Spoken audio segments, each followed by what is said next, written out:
couple of things, three things we might need to realize. That we avoid the attitude of the Pharisee who claims true religion is keeping the rules and doing all of the rituals. Avoiding the attitude of Pontius Pilate, who just said, "I wash my hands of my responsibility." He was self-rationalizing, but he said no. Maybe we need to avoid the self-smugness and the self-righteousness that too often is found among God's people. And perhaps we need to avoid the attitude of the priest and the Levite as they passed by the man in the ditch, and they felt it was more important for them to do their religious duties than to do what Christians ought to do, and that's help the people around them. The second dimension follows pretty readily, and that's we must understand that Christian faith is more than just a theory, more than a set of beliefs, more than a verbal profession. The second dimension that we have to understand is that our faith that we profess is one of action. The action there found in the last verses of visiting orphans, of visiting widows. And James says that that represents all, that makes all of the words that we say, that gives them credence. That makes them concrete. There's a great song in our hymnal, and it asks this wonderful question. How will they know we are Christian? By the badge of your baptism? Can anybody see the water still dripping from the day you walked out of that pool? Do they know you're a Christian because you have a little bit of grape juice maybe on your shirt or on your blouse? Does that make people know we're a Christian? Do we make it Christian that we walk in that door every Sunday and every Wednesday night?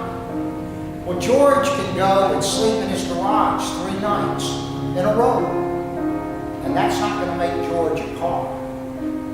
But we can walk into this church as many times as we want, and that's not going to make us a Christian.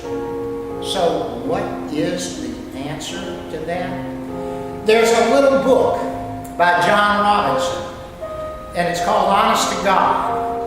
And in it, John Robinson says the only way in which Christ can be met, either accepting Him or rejecting Him, is through His human brothers.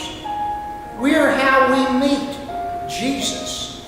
Whether we have known God or not is tested by just one question. How deeply have I loved? How deeply have you loved? How deeply have we loved? The Bible says, for he does not love, does not know God, because God is love.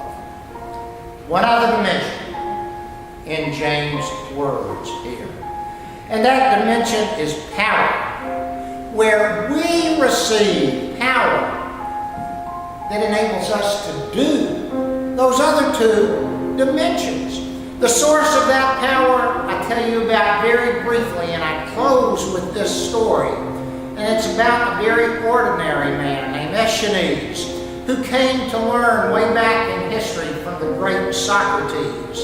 And Aeschines sat at Socrates' knees, and he felt unworthy to be sitting there under his tutelage. And Aeschines says, I am a poor man. I have nothing else to give you but myself.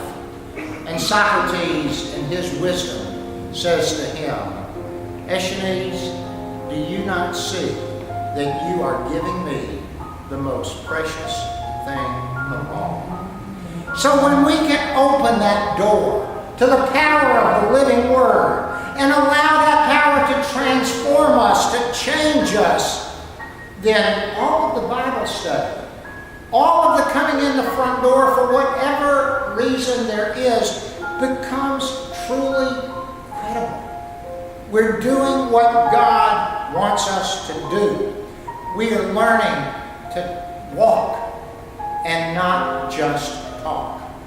So this morning, we're going to walk out of here. We're going to sing a hymn. Lane's going to play a postlude. We're going to say nice words to each other, and we're going to walk out of here. But the question I ask you, as we walk out, will they know that we're Christians by our love? Will we walk the walk? Or as we walk out of here, will they know that we're people that just talk to talk? We're one in the Spirit, we're one in the Lord. They'll know we're Christians by our love. In the name of the Father, and of the Son, and of the Holy Spirit.